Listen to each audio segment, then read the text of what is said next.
जो विपक्ष के हमारे नेता हैं, प्रतिपक्ष के, उनके मम्मी पापा के राज में क्या हुआ था। जब अपराधी की मध्यस्थता करना होता था तो नामचीन के घर पर होता था। पहले वो अपने गरमान में झांक के देखिए। प्रोपगंडा से नहीं न चलना होगा, एजेंडा पर चलना। नमस्कार, आप देख रहे हैं लाइव सिटीज़। मैं हूं आपके साथ सौरभ राज। बिहार में अक्सर कानून के ऊपर सवाल उठते रहते हैं। विपक्ष लगातार ये कहता है कि मुख्यमंत्री नीतीश कुमार से बिहार के कानून व्यवस्था नहीं संभल रहा है। मेरे साथ बिहार के कानून मंत्री प्रमोद कुमार हैं, इनसे जानेंगे कि आखिर कानून व्यवस्था को दुरुस्त करना किसके जिम्मे है और कैसे दुरुस्त होगा, क्योंकि विपक्ष लगातार सवाल उठाते रहती है सर कि पहले तो शराबबंदी हुई और जो जिस तरीके से अवैध शराब मिल रहे हैं, कानून व्यवस्था उसे बदहाल हो गया है बिहार में।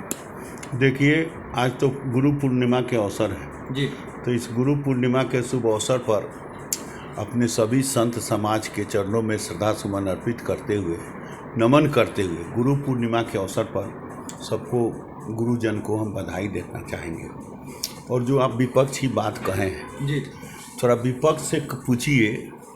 जो विपक्ष के हमारे नेता हैं, प्रतिपक्ष के, उनके मम्मी पापा के राज में क्या हुआ था। उनके मम्मी पापा के राज को अगर आप देखेंगे, आपका तो उम्र हमारे समझ से 25 साल होगा जी, लेकिन ये मामला 2005 के पहले और 2090 के बाद, तो 90 से 5 तक यानी 15 साल, तो जिस बच्चे का उम्र आज 25 साल है, वह 5 से 15 का हाल नहीं बता सकता है।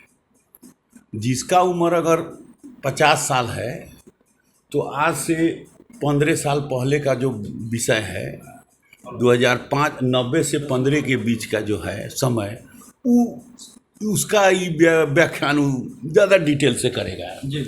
ऐसा मैं इसलिए कहा हूँ कि आप नौजवान हैं, उस दिन को नहीं देखे हैं और हम लोग उस दिन को झेले हुए हैं कि जब रात को पटना स्टेशन पर कोई परिवार के साथ उतरता था तो रात भर स्टेशन पर ही मच्छर कटाता था। चाहे वह मोतिहारी स्टेशन हो, चाहे वह मुजफ्फरपुर का स्टेशन हो, चाहे बिहार का कोई बस स्टैंड हो, इसलिए बाहर नहीं निकलता था, उसे भय प्राप्त था कि कोई ना कोई मुझे दुर्घटना का शिकार होना पड़ेगा।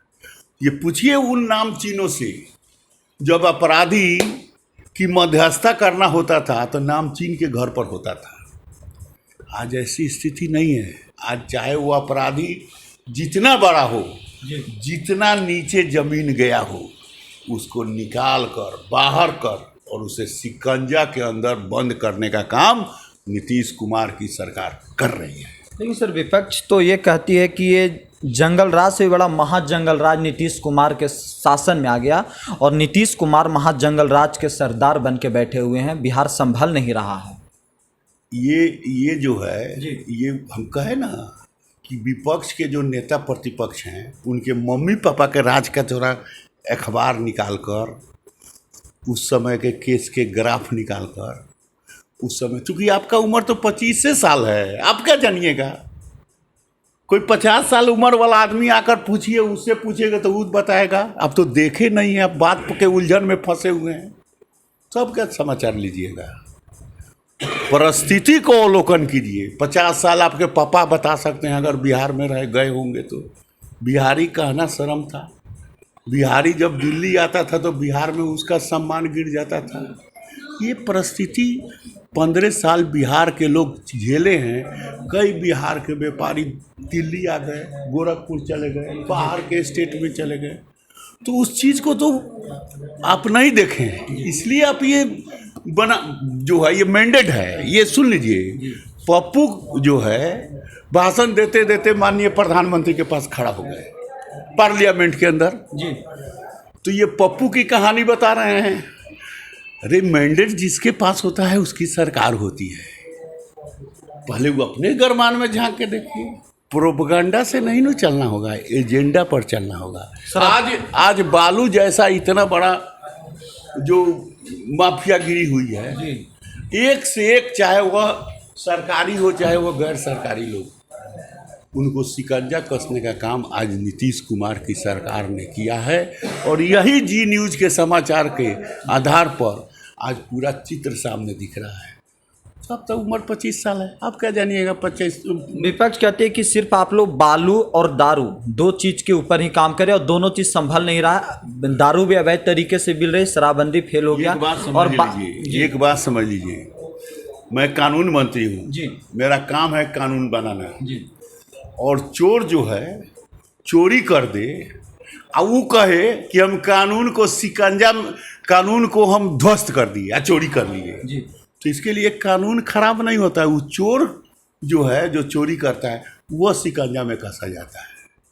कानून बनाने वाला विधि बेटा जो मेरा भारत का संविधान है, संघीय व्यवस्था है, CRPC है, ये जो लॉ का जो प्रोविजन है, अब कोई अपराधी अपराध कर दे अब कहे कि हम कानून को भाटा बैठा दिए, तो कानून का भाटा नहीं बैठाया, वो अपना जीवन को गड़क में डाल दिया। अवैध दारू कैसे बंद होगा सर बिहार में? ये समझ लीजिए, वो पकड़े जा रहे हैं, शिकंजा कसे जा रहे हैं, एक से एक माफिया के परिसंपत्ति को नीलामी पर चढ़ाया जा रहा है। अब बिहार नहीं देख रहे हैं, अब दिल्ली में बैठकर सिर्फ यानी बिहार बदल रहा है आप लोग के शासन में? निश्चित बदल रहा है, निश्चित बदल रहा है। अब इसमें आप माने निश्चित बिहार का गौरव बढ़ा है, बिहार का सम्मान बढ़ा है, बिहार का विजन बढ़ा है। कई मामले में आज देश के कई स्टेट जाकर बिहार का अनुकरण कर रहा है। चाहे आप हमारा जो बिहार का जो कई कानून है, जैसे आपको ये जो एथी का है, ये क्या बोलते हैं, ऑनलाइन कास्ट सर्टिफिकेट, जाति प्रमाण, ये जो कागजी काम, या ये आपको किसी व्यक्ति को सूचना का अधिकार, या मुख्यमंत्री जनता दरबार, ये जो भी मामला, ऐसे कई मामले हैं, कई बात है जो पुलिस प्रशासन का जो मोबाइल ऐप है उस पर आप अपना शिकायत कीजिए। तो इतना बड़ा कोरोना वैश्विक महामारी आया, बिहार उसको भी झेला और एक मॉडल पेश किया जी, कि आज अभी तक बिहार के लोग अनुकरण कर रहे हैं। तो ये राइट टू इंफॉर्मेशन, लोक शिकायत, तो ये सब जो कई मामले में जो बिहार का जो कारगुजारी, आज कई इन्वेस्टर आ रहे हैं बिहार के अंदर। बिहार में जो सड़क का क्या जाल बिछा है, बिहार में नदी से नदी जोड़ने का जो काम शुरू हुआ है। विपक्ष को इन सब चीज पे नजर नहीं आती। विपक्ष को कुर्सी दिखाई देता है सत्ता का, भले जनता उनको दही दिया मैंडेट, लेकिन उनका दावा जो है इधर उधर का एजेंडा विहीन प्रोपगंडा की, उनके पास कोई एजेंडा नहीं है, कोई विजन नहीं है।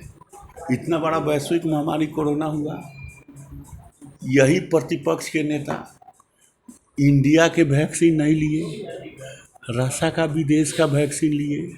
कहाँ लिए? तो वह वेदांता हॉस्पिटल में लिए। तो उस गरीब सरकार के चौक चौराहे पर जाकर ले रहा है वैक्सीन, कोवैक्सीन। आई पहले वैक्सीन को नकारते थे, अब वैक्सीन कहाँ के लिए? तो विदेश का लिए। कहाँ लिए? तो वेदांता में लिए। गरीब की बात करते हैं हम लोग वैक्सीन कहाँ लिए? तो IGMS में लिए। सरकारी व्यवस्था को हम लोग जानते हैं, सरकारी सिस्टम को समझते हैं। तो ये लोग बनावटी बात जितना कर ले। चलिए, शुक्रिया सर, थैंक यू।